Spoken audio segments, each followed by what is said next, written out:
அன்பு நண்பர்களே, ஆண்டவர் இயேசுவின் நாமத்தினாலே ஓய்வு நாள் தியானத்திற்கு உங்களை அன்போடு HSS டீம் மற்றும் மானிட நேய மக்கள் குழுவின் சார்பிலே ஆசீர்வாதத்தோடு வளர்க வாழ்க என்று சொல்லி வாழ்த்தி வரவேற்கிறோம். குறிப்பாக இன்றைய நாளிலே நம்முடைய தியானத்தை நாம் சிந்திக்க போகிறதான ஒரு வார்த்தை பாவ சுமையிலிருந்து விடுதலை அல்லது பாவ சுமையிலிருந்து விடுவித்தல் என்ற தலைப்பிலே நாம் சிந்திக்க போகிறோம். Releasing from the burden of sin. திருமறையின் அடிப்படையிலே இந்த ரிலீசிங் என்ற வார்த்தை அதிகமாக ஆழமான அர்த்தமுடையதாய் காணப்படுகிறது. The releasing means set free. ஒரு மனிதனை அது ஒரு காரியத்தை நாம் விடுவிக்க வேண்டும். டு லிபரேட், விடுதலை, or allow to move from one fixed place or position to another. இதுதான் நம்முடைய சிந்தனைக்குரியதான ஒரு பொருளாய் காணப்படுகிறது. பாவ சுமையிலிருந்து விடுவித்தல். ஒரு மனிதனை பாவ சுமையிலிருந்து விடுவித்தல் என்று சொன்னால் to release the person from the sin அப்படி என்று சொன்னால் அந்த அவனை ஒரு விடுதலைக்குள்ளதாக அல்லது ஒரு இடத்திலிருந்து பாவ இடத்திலிருந்து தூய்மையான இடத்திற்கு அழைத்து வர வேண்டும். இன்று மனிதர்கள் நிலையாக ஒரே இடத்திலே அழுந்தி கிடப்பதினாலே பாவ அழுத்தங்கள் மேலிட்டவர்களாய் காணப்படுகிறார்கள்.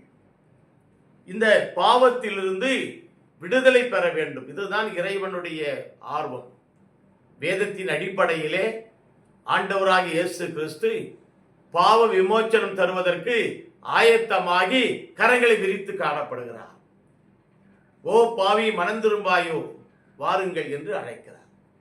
அப்படியானால் அவருடைய அழைப்பை ஏற்றும் நாம் நம்முடைய பாவத்திலிருந்து விடுபடாதபடி இன்று அநேக மக்கள் பழைய பாவத்திலே மூழ்கி கிடக்கிறார்கள். பழைய பாவத்தாசை வருகுதோ, பசாசின் மேலே பட்சமுனக்கு திரும்ப வருகுதோ. அழகா பண்ண பாருங்க. பழைய நாம் செய்த பழைய காரியங்கள், பழைய பாவங்கள், பழைய தீவினைகள் எல்லாம் மீண்டும் மீண்டும் வந்து நம்ம ஏமாற்றி கொண்டே இருக்கிறது. அதுதான் சொல்ற பாருங்க, அழியும் நிமிஷ தாசை காட்டியே. ஒரே நிமிஷம் அழிந்து போகின்ற இன்பங்கள், அழிந்து போகின்ற அந்த விதமான ஆர்வமான காரியங்கள், இவைகளை காட்டுகிறான். மினுமினுக்காக காட்டுகிறான் சாத்தான். இந்த மினுமினுப்பையும் இந்த கவர்ச்சியையும் இந்த அழகான தோற்றங்களையும் ஏற்றுக்கொண்ட மனிதன் அழியும் நிமிஷ தாசை காட்டியே அகினி கடல் தள்ளுவானின். சாத்தான் இந்த அழியும் நிமிஷத்து ஆசையை நமக்கு மனிதருக்கு காட்டி அதன் மூலமாய் அவர்களை அவியாத அணையாத அக்கினியிலே தள்ளுகின்ற ஒரு சூழ்நிலை ஏற்படும். இதைதான் பக்தர் அருமையாய் பாடுகிறார். அப்படியானால் எனக்கு அருமையானவர்களே, இந்த பாவத்தில் இருந்து விடுதலை என்று சொல்லும்போது சின் டு சால்வேஷன். பாவம் ஒரு பக்கம், இந்த பாவத்தில் இருந்து ஃப்ரம் சின், பாவத்தில் இருந்து டு சால்வேஷன், ரட்சிப்புக்காக மீட்புக்காக செல்லுதல். அது இன்னொரு விதத்திலே சொல்லும்போது ஃப்ரம் எல், இந்த பாவம் என்பது நரகம். அதுதாங்க நரகம். பாவ வாழ்க்கை தான் நரக வாழ்க்கை. இந்த பாவத்திலிருந்து ஃப்ரம் எல் டு ஹெவன், பரிசுத்தமான வாழ்க்கைக்கு செல்லுதல். ஆகவே இதன் அடிப்படையிலே நாம் சிந்திக்க போகிற சிந்தனைகளை கர்த்தர் ஆசீர்வதிப்பாராக. தலைகளை தாழ்த்தி ஜெபிப்போம். நல்ல ஆண்டவரே, இந்த அருமையான நேரத்திற்காய் நன்றியுடைய ஸ்தோத்திரிக்கிறோம் சாமி. பாவ சுமையில் இருந்து மனிதர்களாகிய நாங்கள் விடுபட வேண்டும் என்பதற்காக நீர் பாவமானீர் சாமி. நீர் மனிதனாகி எங்கள் பாவங்கத்தை ஏற்றுக்கொண்டீர் சாமி. அதை நினைத்தவர்களாய் இந்த லெந்து நாட்களிலே எங்களால் இயன்ற வரையிலே எங்கள் பாவங்களை அடக்கி ஒடுக்கி ஆண்டவரே உமக்குள்ளதாய் ஈடுபடுத்தி பாவ விமோச்சனம் பெற்று, பாவ விடுதலை பெற்று, மனமாற்றம் பெற்று, ரட்சிப்பு பெற்று உமது மேலான ஆசீர்வாதத்தை பெற்றுக்கொள்ள நீர் கிருபை தர வேண்டுமாய் அருள்வரட்சி இயேசுவிடம் ஜெபிக்கிறோம் நல்ல பிதாவே. ஆமீன் ஆமீன். தேவநாமத்தில் துதி உண்டாக ஒரு பாடலை நாம் பாட கேட்போம்.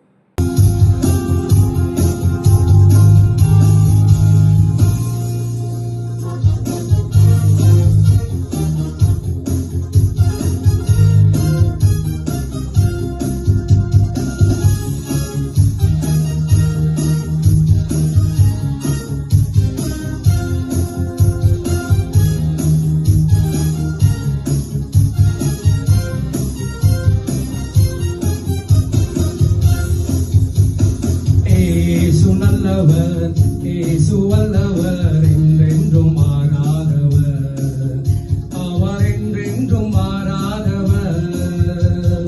ஏசு நல்லவர், ஏசு வல்லவர், என்றென்றும் மாறாதவர், அவர் என்றென்றும் மாறாதவர். அவர் நல்லவர், சர்வ வல்லவர், அவர் கிருபை என்றும் உள்ளதே. அவர் நல்லவர், சர்வ வல்லவர், அவர் கிருபை என்றும் உள்ளதே. ஏசு நல்லவர், ஏசு வல்லவர், என்றென்றும் மாறாதவர், அவர் என்றென்றும் மாறாதவர். குருடரின் கண்களை திறப்பவர், அவர் நல்லவர், நல்லவரே. செவிடரின் செவிகளை திறப்பவர், அவர் நல்லவர், நல்லவரே. குருடரின் கண்களை திறப்பவர், அவர் நல்லவர், நல்லவரே. செவிடரின் செவிகளை திறப்பவர், அவர் நல்லவர், நல்லவரே. அவர் நல்லவர், சர்வ வல்லவர், அவர் கிருபை என்றும் உள்ளதே. அவர் நல்லவர், சர்வ வல்லவர், அவர் கிருபை என்றும் உள்ளதே. ஏசு நல்லவர், ஏசு வல்லவர், என்றென்றும் மாறாதவர், அவர் என்றென்றும் மாறாதவர். ஏசு நல்லவர், ஏசு வல்லவர், என்றென்றும் மாறாதவர், அவர் என்றென்றும் மாறாதவர். வியாதியில் விடுதலை தருபவர், அவர் நல்லவர், நல்லவரே. பாவத்தை மன்னிக்கும் பரிசுத்தர், அவர் நல்லவர், நல்லவரே.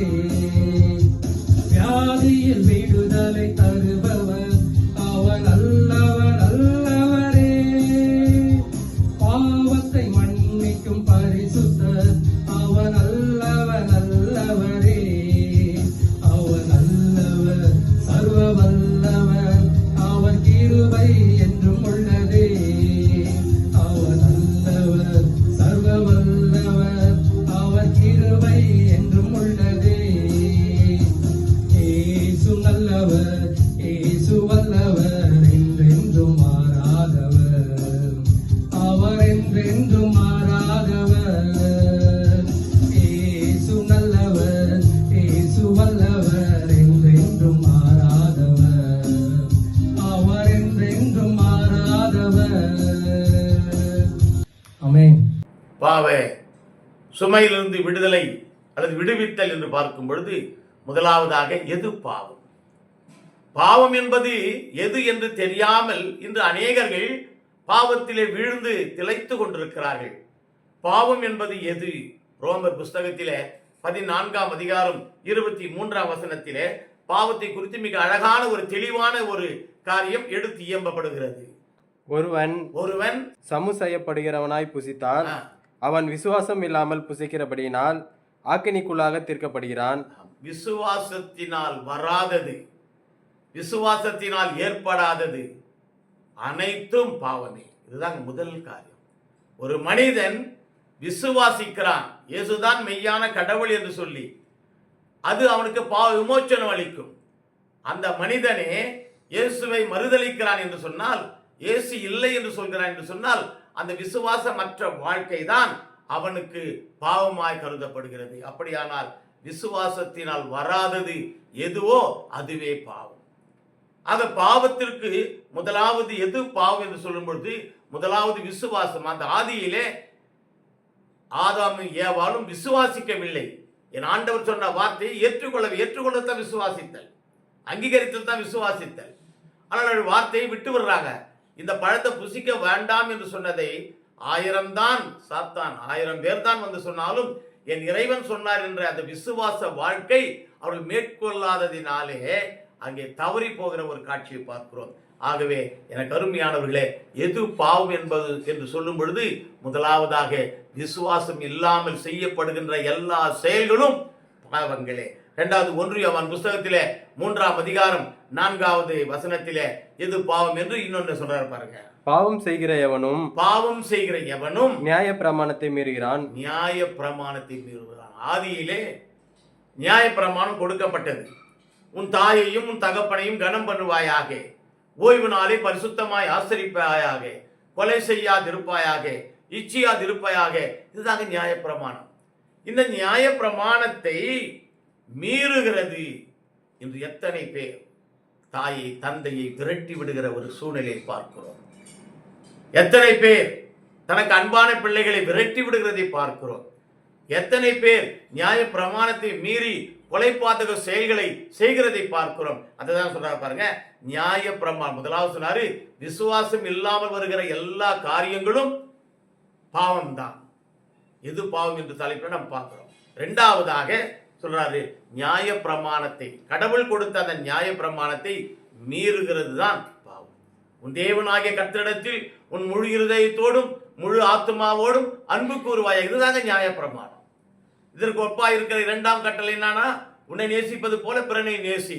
ஆனால் இதை நாம் மறந்து விடுகிறோம், செயல்பட மறந்து விடுகிறோம் அல்ல, செயல்படாமல் நிறுத்தி விடுகிறோம். காரணம் என்னன்னா, என்னை போல மற்றவன் நேசித்தா எனக்கு உண்டானது எல்லாம் அவனுக்கு கொடுத்துடணுமே.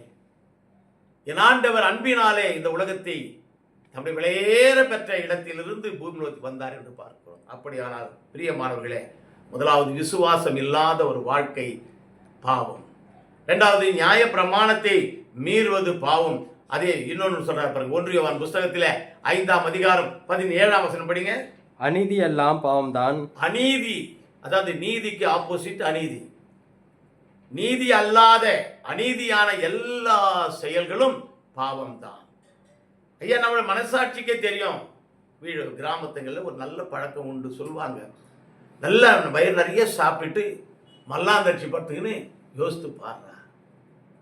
அப்படி பார்க்கும் பொழுது நீ செய்த தீவினைகள் உனக்கு தெரியும். தாங்க அநீதியான காரியம் உனக்கு தெரியும். எனக்கு அருமையானவர்களே, எத்தனை அநீதமான செயல்களை நாம் செய்து கொண்டிருக்கிறோமோ அந்த செயல்கள் எல்லாம் தான் பாவம் என்று சொல்லப்படுகிறது. முதலாவதாக விசுவாசம் இல்லாத அனைத்தும் பாவமே. 2வது நியாய பிரமாணத்தை மீறுகின்ற செயல்கள் அனைத்தும் பாவமே. அநீதியான நீதியை தவறிய செயல்பாடுகள் எல்லாம் பாவமே. அடுத்தது 4வது சொல்ற பாருங்க, யாக்கோபு நிருபத்திலே 4ஆம் அதிகாரம் 17ஆம் வசனம் சொல்லுங்க. ஒருவன் நன்மை செய்ய அறிந்தவனாயிருந்தும், இது முக்கியமான வார்த்தைங்க. ஒருவனுக்கு தெரியுது இதுதான் நன்மை, இதை செய்தால் அவன் பலன் அடைவான் என்று தெரிகிறது. நன்மை செய்ய அறிந்தவனாயிருந்தும் அதை செய்யாமற் போனால் அது அவனுக்கு பாவமாயிருக்கும். அப்ப பாவம்னா மேலே சொன்ன விசுவாசம் இல்லாமல் செயல்படுவது பாவம், நியாய பிரமாணத்தை மீறுவது பாவம், அநீதியான செயல்கள் பாவம் என்று பார்த்தோம். ஐயா, இவை எல்லாவற்றை காட்டிலும் யாக்கோபு நிறுவனத்தில் மிக சிறப்பாக எழுதுறாரு, நீதி நியாயம் நன்மை என்று நமக்கு தெரிகிறது, இது தீமை என்று தெரிகிறது. நன்மை செய்யாமல் பிறருக்கு நன்மையான காரியம் இதுதான் என்று தெரிந்திருந்தோம், அதை செய்யாமல் இருப்பது, தீமை செய்வது மாத்திரம், அநீதமான செயல்கள் மாத்திரம் பாவம் அல்ல, தீமையா நன்மை செய்வதற்கு இன்னதென்று நாம் அறிந்திருந்தும் அதை செய்யாமல் விடுவதும் மிக பெரிய பாவம். ஆகவே எது பாவம் என்று சொன்னால் இந்த 4 காரியங்கள் வேதத்தின் அடிப்படையிலே பாவங்களாய் சுட்டி காட்டப்படுகிறது. 1, விசுவாசம் இல்லாத வாழ்க்கை. 2வது நியாயப்பிரமாணத்தை மீறிய வாழ்க்கை. 3வது அநீதமான செயல்களை செய்கின்ற வாழ்க்கை. 4வது நன்மை செய்ய இன்னதென்று அறிந்தும் அதை செய்யாமல் இருப்பது. அப்படியானால் இந்த 4 காரியங்கள் விட்டு விடுவதுதான் பாவ சுமையிலிருந்து விடுதலை. எது பாவம் என்று முதலாவதாக பார்த்தோம். இதுதான் பாவம். இந்த பாவத்திலிருந்து விடுபட்டு வெளியே வரணையா, இதற்கு பரிகாரம் என்ன, இதற்கு விமோச்சனம் என்ன? ஒரு சாபம் என்று சொன்னால் அந்த சாபத்திற்கு ஒரு விமோச்சனம் இருக்கிறது என்று நமக்கு தெரியும். ஆகவே இந்த சாபத்திற்கு என்ன விமோச்சனம்? நீதிமொழிகள் புஸ்தகத்திலே 28ஆம் அதிகாரம் 13ஆம் வசனத்தை கடந்து போவோம். தன் பாவங்களை மறைக்கிறவன் தன் பாவங்களை மறைக்கிறவன் வாழ்வடைய மாட்டான். வாழ்வடைய மாட்டான். எனக்கு அருமையானவர்களே, எது பாவம் என்று சொன்னோம்? இந்த 4 காரியங்கள் தான் பாவம். இந்த 4 காரியங்களை பாவம் என்று அறிந்தவனாய் இருக்கிற நானோ நீங்களோ எல்லாருமே இவைகளை அறிக்கை செய்ய வேண்டும். ஐயா, நான் பாவம் செய்து விட்டேன், இந்த பாவத்திலிருந்து என்னை மன்னியும் என்று சொல்லி அறிக்கை செய்து, அது மாத்திரமல்ல, என்ன பண்ணமா?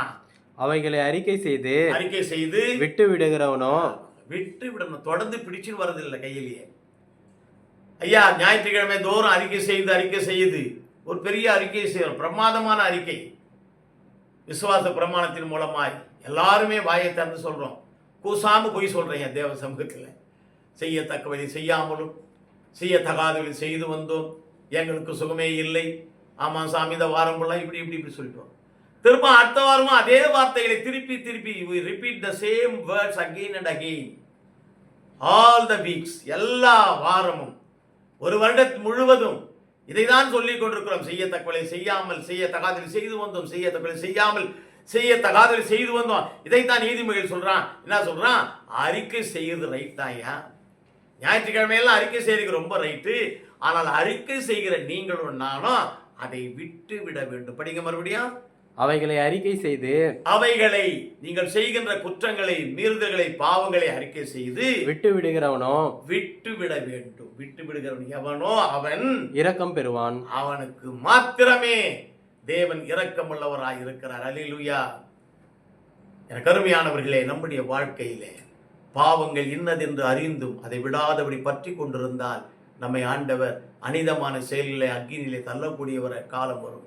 ஆகவே அதை நீக்கி நீங்களும் நானும் சுத்தமுள்ளவராய் மாற வேண்டுமானால், இந்த பாவத்திலிருந்து விடுதலை பெற வேண்டுமானால், முதலாவது என் பாவங்களை நான் உணர வேண்டும், அதை விட்டுவிட வேண்டும். அப்படி விட்டுவிடும்போது இரக்கம் பெற வேண்டும். அப்படியானால் நாம் வாசிக்க கேட்ட 4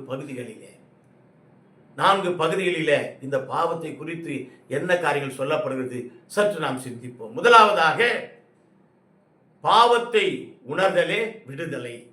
சங்கீத புஸ்தகத்தில் 32ஆம் அதிகாரம் 1ஆம் வசனத்துக்கு நாம் கடந்து போவோம். எவனுடைய மீறுதல் மன்னிக்கப்பட்டதோ, எவனுடைய மீறுதல் மன்னிக்கப்பட்டதோ, எவனுடைய பாவம் மூடப்பட்டதோ, எவனுடைய பாவம் மூடப்பட்டதோ அவன் பாக்கியவான். அவன் பாக்கியவான். ஐயா, நம்முடைய பாவத்தை உணர்தல். சங்கீதம் இன்னொரு இடத்துல பார்க்கும்போது சங்கீதக்காரர் அழகா சொல்றாங்க, என் பாவம் எனக்கு முன்பாக நிற்கிறது. தேவரீர் ஒருவருக்கு விரோதமாகவே நான் பாவம் செய்து உமது இரட்சண்யத்தை, உமது விசுவாசத்தை, உமது பற்றுதலை, நீர் என் மீது கொண்டிருக்கிற அன்பை நான் விட்டு விட்டேன். இதை உள்ளத்தில் உண்மை இருக்க விரும்புகிறேன். என்ன அழகா சொன்னா பாருங்க சங்கீதக்காரன். எனக்கு அருமையான 2 சாமுவேல் புஸ்தகத்தில் 12ஆம் அதிகாரம் 13ஆம் வசனத்தை நான் கடந்து போகும் பொழுது, அப்பொழுது தாவீது நாத்தானிடத்தில் நான் கர்த்தருக்கு விரோதமாய் பாவம் செய்தேன், தவறு செய்தேன், மன்னிக்க முடியாத குற்றம் செய்தேன். என்ன தவறு? நாத்தானை கொன்று தாவீதை திருத்துகிறார். நம்ம வாட்சிக்கு கேட்ட அந்த 2 சாமுவேல் புஸ்தகத்தில் 12ஆம் அதிகாரத்தில் 1-14 வசனம் பார்க்கும் பொழுது நாத்தான் போய் அறிவுறுத்துறான். எப்படி அறிவுறுத்துறான்? முதல்ல டைரக்டா சொன்னா, இவர் அரசனாயிற்று, இவர் எதனா அடிச்சு கொண்டுடுவாரோ என்று சொல்லி பயந்து ஒரு உதாரணத்தை சொல்லுகிறான். ஒரு ஆடு, மந்தையான ஆடு. இந்த மந்தையான ஆட்டை வைத்துக் கொண்டிருக்கிறவன் ஒரு ஆட்டை பிடிச்சி கொண்டுட்டாயா. இது யார் மேல தப்பு அப்படி என்று சொல்லும்போது ராஜா உக்கிர கோபமாகி அந்த ஒருவன் தண்டிக்க வேண்டியவன் என்று சொல்கிறான். அப்பொழுது அந்த நாத்தான் தீர்க்கதரிசி, நீதான் அந்த குற்றவாளி. எனக்கு அருமையானவர்களே, இந்த வேதத்தில தன் பாவத்தை உணர்தல் முதலாவதாக பரிகாரம் என்னவென்று பார்க்கும்போது தான் பரிகாரம். யார் ஒருவர் தன் பாவங்களை உணர்ந்து விமோச்சனம் தேடுகிறார்களோ அவர்கள் மாத்திரமே ரட்சிக்கப்படுகிறார்கள். அவர்களுக்கு மாத்திரமே இந்த லிந்த காலங்கள் பலனுள்ளதாய் காணப்படுகிறது. ஆகவே முதலாவதாக இந்த தாவீது என்ன சொல்றான் பாருங்க, படிங்க மறுபடியும் அந்த வசனத்தை, 13ஆம் வசனம். தாவீது நாத்தானிடத்தில் நான் கர்த்தருக்கு விரோதமாய் பாவம் செய்தேன் என்றான். நான் கர்த்தருக்கு விரோதமாய் பாவம் செய்தேன். எனக்கு அருமையான தேவ ஜனமே, இன்று நம்மில எத்தனை பேர் கர்த்தருக்கு விரோதமான பாவங்கள், கர்த்தருக்கு விரோதமான குற்றங்கள், கர்த்தருக்கு விரோதமான அநீதிகளை செய்து கொண்டு வருகிறோம். ஒருவேளை ஐயா நான் ஆலயத்தை கட்டி கொண்டிருக்கிறேன், ஐயா நான் காணிக்கைகளை செலுத்திக் கொண்டிருக்கிறேன், ஐயா நான் வாரம் தவறாமல் ஆலயத்துக்கு சென்று கொண்டிருக்கிறேன், உபவாச நாட்களை ஒழுங்காய் கடைபிடித்து, அதுவல்ல கர்த்தர் சொல்கிறது, அதுவல்ல, அந்த காரியங்கள் அல்ல. உன் மீறுதல்கள் மன்னிக்கப்பட, உன் தவறுகள் மீட்கப்பட, உன் தவறுகளில் இருந்து நீ ரட்சிப்பட. அதான் தாவீது சொல்றானே, என் பாவங்கள் எப்பொழுதும் எனக்கு முன்பாய் நிற்கிறது. அந்த 51ஆம் சங்கீதத்தை நான் வாசிக்கும் பொழுது பத்சேபால் இடத்திலே தாவீது செய்த பாவத்தை உணர்ந்து அவன் பாவ விமோச்சனத்திற்காக அந்த பாடலை பாடுகிறான். எனக்கு அருமையானவர்களே, அடுத்தது படிங்க, மறுபடியும் அந்த வசனத்தையே படிச்சுவாங்க. நாத்தான் தாவீதை நோக்கி, நீ சாகாதபடிக்கு கர்த்தர் உன் பாவம் நீங்க செய்தார். ஆனாலும் இந்த காரியத்தினாலே கர்த்தருடைய சத்துருக்கள் தூஷிக்க நீ காரணமா இருந்தபடியினால், நீ ஆண்டவருடைய சத்துருக்கள் எவனை விழுங்கலாமோ என்று சாத்தான் சுத்தி கொண்டே இருக்கிறான். வேதத்துல பார்க்கிறோம் ஐயா, எவனை விழுங்கலாமோ, எவன் நீதிமானா இருக்கிறான், எவன் உத்தமனா இருக்கிறான், எவன் சத்தியனா இருக்கிறான், எவன் நியாயமானவனா இருக்கிறான், அவன் எப்பாவது ஒரு சமயம் விழுந்துட்டானா அவனை கெட்டியா பிடிச்சிட்டு வந்துருவான் இந்த சாத்தான். ஆகவே இந்த சாத்தான் இப்படி இருக்கிற சூழ்நிலையில நாத்தான் சொல்றான், நீ சாகாதபடிக்கு கர்த்தர் உன் பாவத்தை நீங்க செய்தார். அல்லேலூயா. எனக்கு அருமையானவர்களே, தன் பாவத்தை யார் ஒருவர் உணர்கிறார்களோ, உணர்ந்து வேதனைப்படுகிறார்களோ, அவர்களுக்கு என் ஆண்டவர் மன்னிக்கின்ற சிந்தை உடையவராய் காணப்படுகிறார். ஆகவே முதலாவது பாவ சுமையிலிருந்து விடுதலை என்று பார்க்கும் பொழுது, முதலாவது என் பாவங்களை, நம் பாவங்களை, பிறர் பாவங்களை உணர்த்த வேண்டும். உணர்தல் தான் முதலாவது உணர்தல். அந்த உணர்தல் இருக்க வேண்டும். ஐயா நான் தவறு செய்தேன், நான் மீறுதல் செய்தேன், அந்த உணர்வு, குற்ற உணர்வு நமக்கு வர வேண்டும். அதை தானே அப்போஸ்தலர் நடபடி வாசி கேட்ட பகுதியில், அப்போஸ்தலர் நடபடியிலே 8ஆம் அதிகாரத்தில் நாம் பார்க்கிறோம். சீமோன் மாயவித்தைக்காரன், மாயவித்தை காட்டி மக்களிடத்தில் பணம் சம்பாதிக்க கொண்டிருவன். அவன் என்ன பண்றான், இந்த பரிசுத்த ஆவியை கூட இவ்விதமான மாயமாலத்தோடு பெற்றுக்கொள்ள விரும்புகிறான். விலை கொடுத்து வாங்க முயற்சிக்கிறான். தேவனுக்கு முன்னதாக அந்த சீமோனுடைய இருதயம் சுத்தமாக இல்லை, பரிசுத்தமாக இல்லை, தீமை நிறைந்ததாக இருக்கிறது. ஏண்டானா பாவ கட்டுகள் நிறைந்ததாய், பாவ அழுக்கு நிறைந்ததாய் இருக்கிறது. ஆகவே தேவனிடத்தில் இருக்கின்ற அந்த பரிசுத்த ஆவியினுடைய வரத்தை பணம் கொடுத்து வாங்கிக் கொள்ளலாம். எனக்கு அருமையானவர்களே, இன்று அநேகர் மனம் திரும்ப மனதில்லாமல் தீமையான காரியங்களிலே தங்களை செலுத்திக் கொண்டு வாழ்க்கையை அழித்து கொண்டிருக்கிறார்கள். யூதாசை கூட நாம் பார்க்கிறோம். இந்த காலங்களிலே யூதாசை சிந்திக்கக்கூடிய ஒரு கட்டம் வருகிறது. யூதாசை பற்றி பார்க்கும் பொழுது, இந்த வெள்ளி காசுகளுக்காக, பணம்தான் வாழ்வு என்று நினைத்து, பணத்தை பெற வேண்டும் என்று நினைத்து, அந்த மனமாற்றம் இல்லாத வாழ்க்கையை அவன் வாழ்கின்ற ஒரு காரியத்தை பார்க்கிறோம். ஆகவே முதலாவதாக பாவ விமோச்சனம் நமக்கு வேண்டுமானால், பாவத்திலிருந்து நாம் விடுதலை அடைய வேண்டுமானால், முதலாவதாக நம்முடைய பாவத்தை நாம் உணர வேண்டும், நம்முடைய தவறை நாம் உணர வேண்டும். என் மீறுதல்களை நான் அறிந்திருக்கிறேன். சங்கீதக்காரர் சொல்றான், ஐயா என்னுடைய மீறுதல், என் பாவம், என்னுடைய வழிக்கு விடுதல்கள் என்னவென்று எனக்கு தெரிகிறது. என் கண்கள் எந்த நீதிகள் என் கண்கள் முன்னமே. பக்தன் அழகா பாருங்க ஐயா, என்னுடைய அநீதி எங்கேயுமே தூரலாம் இல்லையா, என் கண்களுக்கு முன்னதாகவே எந்த நீதிகள் என் கண்கள் முன்னமே இடைவிடாதிரு கையிலே உந்தன் மகா கிருபை ஓ மிகவும் பெரிதே.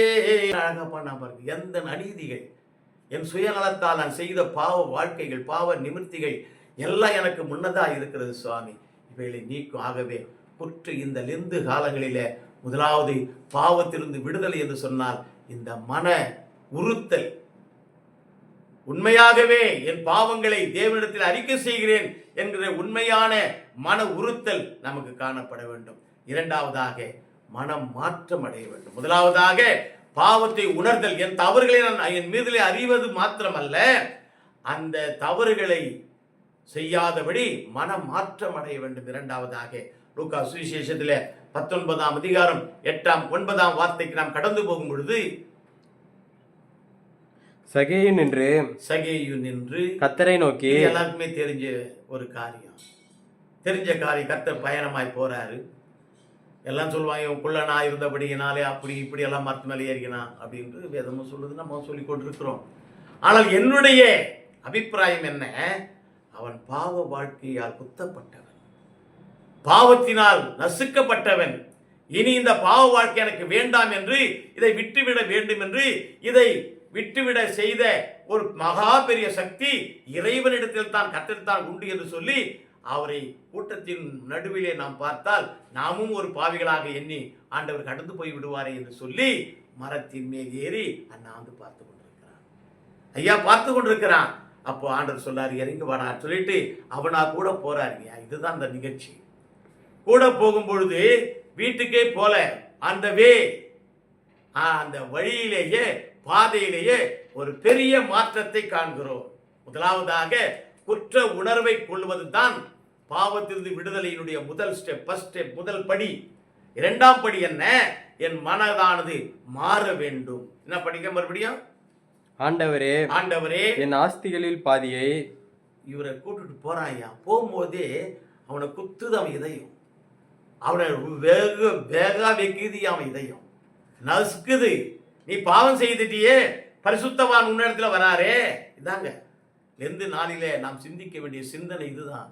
ஐயா, நாம் எல்லாம் பாவம் செய்து ஏகமாய் கெட்டு போயிட்டோமே, ஆனாலும் என் தேவன் இந்த லெந்து நாளை கிருபையாய் கொடுத்திருக்கிறார். இதில் நுழைந்திருக்கிறோமே, பரிசுத்தமும் பாவமும் ஒன்னா சேர்ந்து போதையா. பரிசுத்தமும் பாவம் ஒன்னா. எவனும் புதிய ஆடையோடு பழையதை சேர்க்க மாட்டான். என்ன அழகா சொல்றாரு வேதம். அப்படி இருக்கும் பொழுது என் ஆண்டவர் பரிசுத்தம் உள்ளவராய் இந்த நாட்களிலே நம்முடைய குடும்பத்திலே, நம்முடைய திருச்சபையிலே, நம்முடைய தனிப்பட்ட வாழ்க்கையிலே கடந்து வருகிறாரே. அவர் கடந்து வரும் பொழுது நம் உள்ளங்கள் பேச வேண்டாமா? நம் உள்ளங்கள் உருக வேண்டாமா? நம் உள்ளங்கள் பாவத்தை குறித்து உணர்வு பொங்க பேச வேண்டாமா? கொந்தளிக்க வேண்டாமா? ஆகவே இந்த பாவத்திலிருந்து விடுதலை என்று சொல்லும் பொழுது முதலாவதாக பாவத்தை நாம் உணர வேண்டும். இரண்டாவது மனமாற்றம். இந்த சகேயு மனம் மாறுகின்றான். ஐயா நிறுத்திதான் சாமி, நில்லுங்க சாமி. என்ன சொல்றான் பாருங்க, படிங்க. நான் ஒருவனிடத்தில் எதையாகிலும் அநியாயமாய் வாங்கினது உண்டானால். நல்ல அந்த வசனத்தை மறுபடியும் வாசிங்க. நான் ஒருவனிடத்தில் எவனாகிலும் ஒருவனிடத்தில் அநியாயமாய் வாங்கினது உண்டானால் நாணத்தனையாக. ஐயா அவன் பாருங்க, அப்ப கூட அவனுடைய நாணய தன்மையை சொல்றான். நான் எங்கேயும் வாங்கலையா, எனக்கு கட்டளையிட்டு இருக்கின்ற நான் அந்த இடத்துல ஆயத்துறையிலே உட்கார்ந்து கொண்டு நான் வரி வரிசை செய்கிறேன். எனக்கு கட்டையிட்டபடி தான் வராது, அநியாயமோ லாபமோ நஷ்டமோ. ஆனால் இப்ப சொல்றீங்க, நீங்க பரிசுத்தமான நீங்க என் கூட வந்துட்டீங்க, என்னை அழைச்சின்னு போறீங்க, என் வீட்டுக்கு அழைச்சின்னு போறீங்க. பரிசுத்தவான் என்னோடு கூட வருவதற்கு நான் தாகிதி அற்றவன். ஏன் என்று சொன்னால் என் மனம் மாறவில்லை. உணர்வு பொங்குகிறது. மனத்தை மாற்றுகிறான். எப்படி மாற்றான்னா, எவனிடத்திலாவது நான் வாங்கினது உண்டானால் நாளத்தனையாய் திரும்ப கொடுத்து விடுகிறேன். What a great refund. இதுதான் இங்க பெரிய மனமாற்றம், மனமாற்றத்தின் சூழ்நிலை. எனக்கு அருமையானவர்களே, இந்த மனமாற்றம் ஏற்படுகின்ற வரையிலே கிறிஸ்தவர்கள் ஒன்றுமே இல்லாதவர்கள்.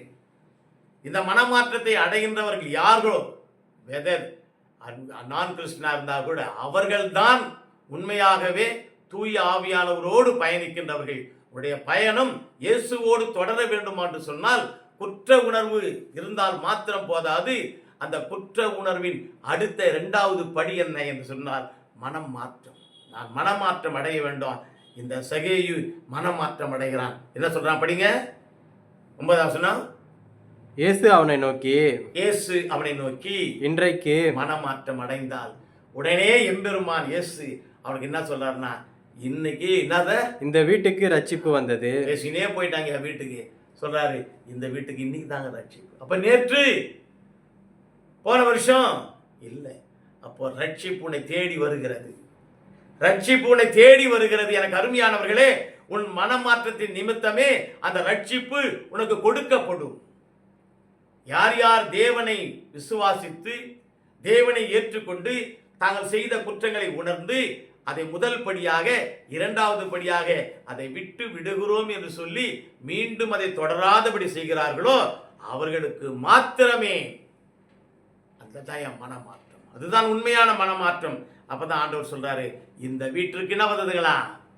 ரட்சிப்பு வந்தது. நீதிமொழி புஸ்தகத்திலே 24ஆம் அதிகாரம் 9ஆம் வசனம் படிங்க. தீய நோக்கம் பாவமாம், தீய நோக்கமே பாவமாம், பரியாசக்காரன் மனுஷருக்கு அருவருப்பானவன். ஆமாங்க, தீய நோக்கம். தீமை செய்ய நாடுதென்றன் தீருக்கு நெஞ்சமே. அழகா பண்ணாம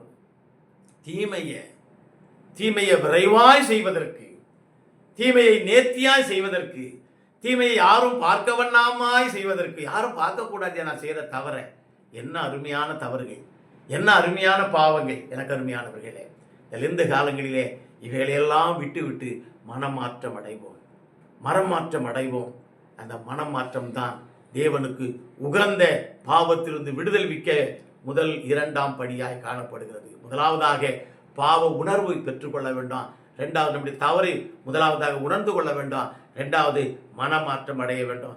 ஏசாயா தீர்க்கதரிசியின் புஸ்தகத்திலே 59ஆம் அதிகாரம் 2வது வசனத்தை நாம் கடந்து போகும் பொழுது, உங்கள் அக்கிரமங்களே உங்களுக்கும் உங்கள் தேவனுக்கும் நடுவாக பிரிவினை உண்டாகிறது. பெரிய பிரிவினை. There is a great gap, a long gap, a wide gap between Jesus and us. நமக்கும் இறைவனுக்கும் நடுவிலே ஒரு பெரிய பிளவு, பள்ளத்தாக்கு காணப்படுகிறது. என்ன பள்ளத்தாக்கு?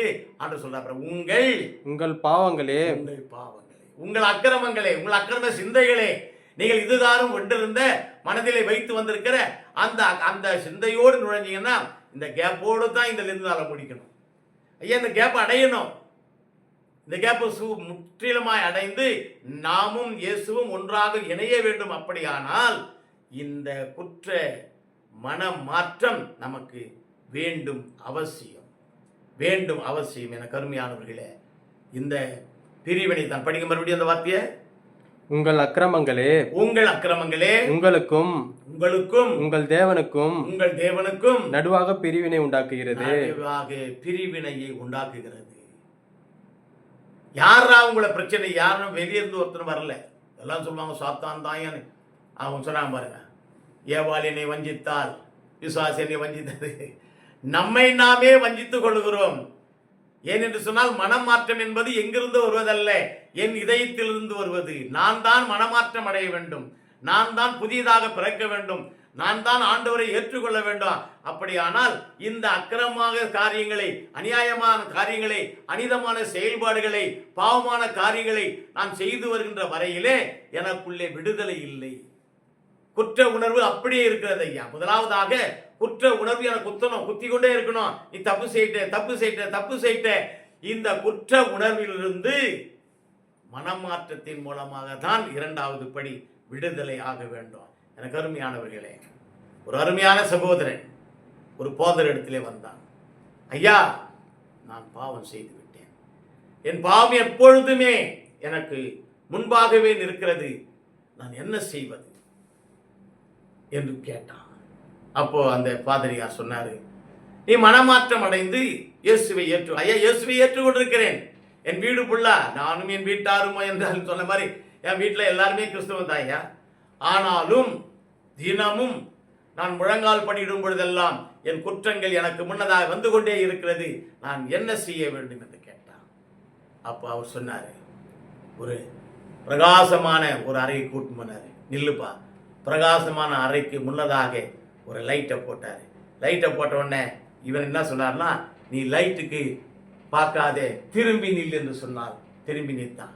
உதாரணமா, கிழக்கு பக்கம் சூரியன் உதிக்குதுன்னா சூரியனை நோக்கி பார்க்காதே, மேற்கு பக்கமா மறைகிற இடத்தை நோக்கி பாருன்னு சொன்னார். ஆகவே மறைவை நோக்கி பார்த்த உடனே அப்ப கேட்கிறாரு, உன் நிழல் எங்கே காணப்படுகிறது? ஐயா, நீளமா எங்க இருக்குது? மேற்கு பக்கமா, எனக்கு முன்னதாய் தான் காணப்படுகிறது. அப்ப அவர் சொன்னார், மனம் மாற்றம் என்பது ஒரு பெரிய காரியமே இல்லை என் அருமையானவரே, just stand yourself before God என்று சொல்லி அவனை திருப்பினாரியா. ஒரே திரும்பினாரு, turn yourself towards Jesus, இயேசுவின் இடத்திலே திரும்பு. அப்படி திருப்பின உடனே இப்போ நீ பார்த்திய நீளமா உன்னுடைய இருக்குதா? இல்லையே. இதுதாங்க விசுவாச வாழ்க்கை, இதுதாங்க மனமாற்றத்தின் வாழ்க்கை. சிம்பிள் தேரி. ஆண்டவர் சொன்னார் பாருங்க, என்ன சொன்னார்னா, நீ மனமாற்றம் அடைய வேண்டுமானால் உன் பாவத்தை விட்டு விலகி இயேசுவை நோக்கி செல்ல வேண்டும். எனக்கு அருமையானவர்களே, இந்த லெந்து நாட்களிலே நம்முடைய பாவங்களை நாம் உணர்ந்து மனமாற்றம் அடைய முயற்சி செய்வோம். முதலாவதாக பாவ உறுத்துதல், தவறை குறித்த நினைப்பு நமக்கு வர வேண்டும். இரண்டாவது, நல்ல மனமாற்றம் நமக்கு விடுதலை தருகின்றது. மூன்றாவது, மீட்பிற்கான விடுதலை. மீட்பிற்கான விடுதலை என்று சொல்லும் பொழுது மார்க்கு சுவிசேஷத்தில் 2ஆம் அதிகாரம் 5வது வசனத்தை வாசிப்போம். இயேசு அவர்கள் விசுவாசத்தை கண்டு திமிர்வாதக்காரனை நோக்கி கேட்ட நற்செய்தி நூல்ல காணப்படுகிறது. ஒரு தீவிரவாதக்காரனை 4 பேர் தூக்கி கொண்டு வராங்கய்யா.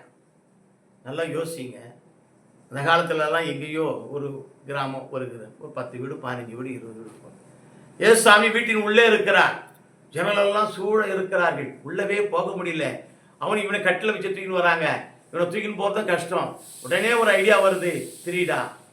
ஒருவேளை அவன் சொல்லியிருப்பான், யார் வீடு அநியாயமா பிரிக்கிறோமே, தவறு தானே, பிறருடைய வீட்டை பிரிக்கிற தவறு தானே, சரி அது எப்படின்னா போட்டோம். ஆகவே அந்த வீட்டை பிரித்தார்கள், உள்ளே இறக்கினார்கள். தேவனுக்கு முன்பாக அவன் இறக்கப்பட்டான். படிங்க. திமிர்வாதக்காரனை நோக்கி மகனே உன் பாவம் உனக்கு மன்னிக்கப்பட்டது என்றார். உன் பாவங்களினால் தான் நீ விடுவிக்க முடியாதபடி திமிர்வாதம் பிடித்துக் கொண்டிருக்கிறாய். நீ என்ன பாவம் செய்தாயோ அது உனக்கு தான் தெரியும். ஆகவே உன் பாவங்கள், படிங்க.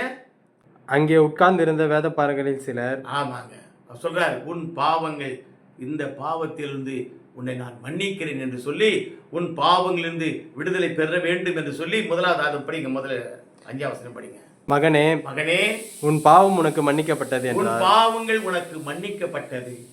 திமிர்வாதக்காரனே ஆண்டவர் சொல்றார், உன் பாவங்கள் உனக்கு மன்னிக்கப்பட்டது. அங்கே இருக்கிறாங்க. இன்னைக்கு நம்ம உலகத்துல நிறைய பிறந்துதான்.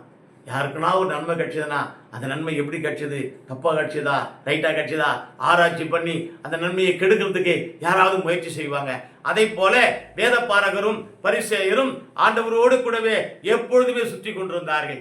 ஐயா, ஆண்டவருடைய நன்மைகளை பருகுவதற்காக, ஏற்றுக்கொள்வதற்காக, ஆண்டவருக்கு பணிவிடை செய்வதற்காக ஓயாமல் ஒரு கூட்டம் ஆண்டவரோடு கூட சென்று கொண்டே இருந்தது.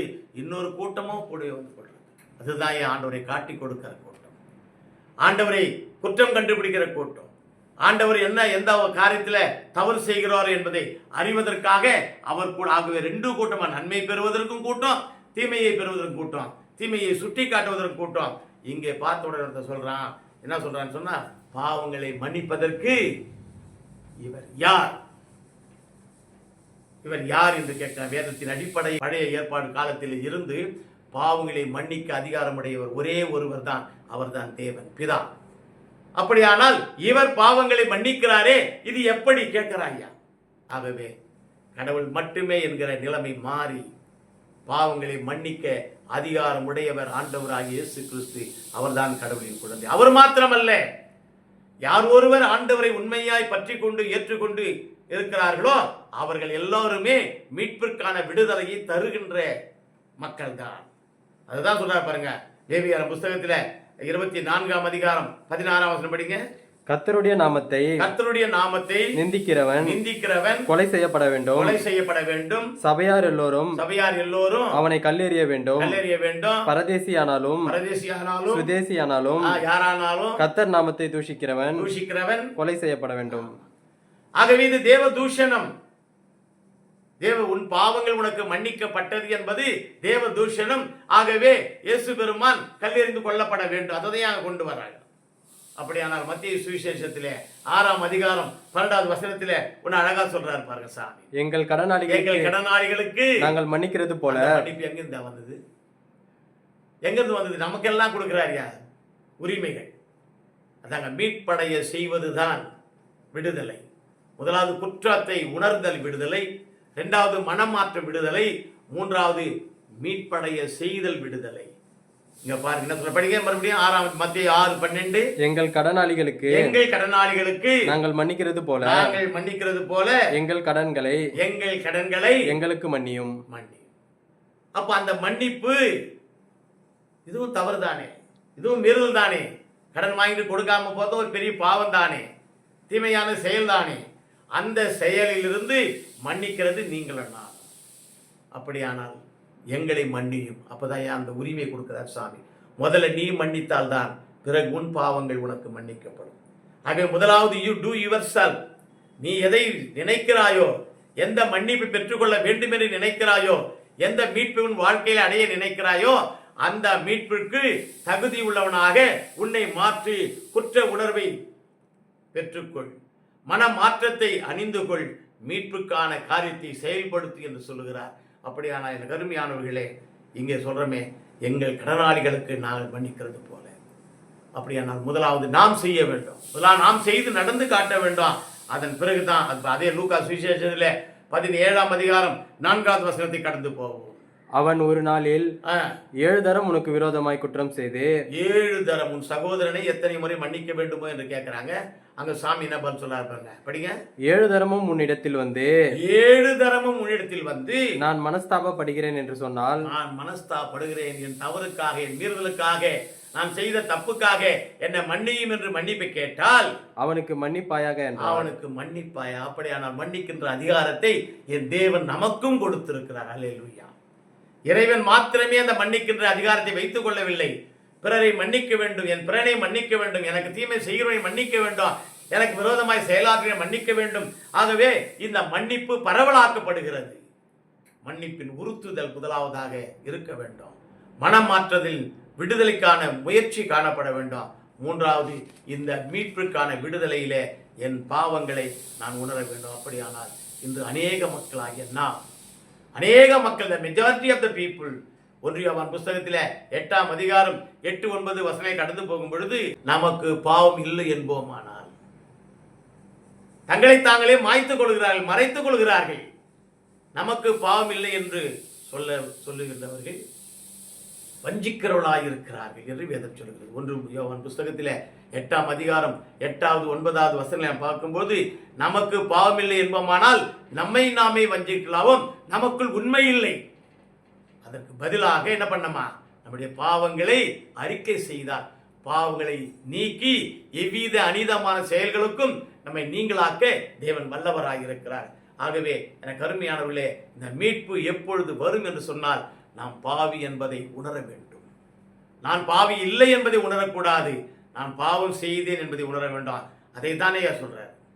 38 வருஷமா யோவான் புஸ்தகத்தில் 5ஆம் அதிகாரம் 14வது வார்த்தையில் நான் கடந்து போகும்போது, 38 ஆண்டு காலமாய் பாவத்திலே அந்த குளத்தில் போய் கழுவ முடியாதபடி பிணியாரையா இருக்கிறான்.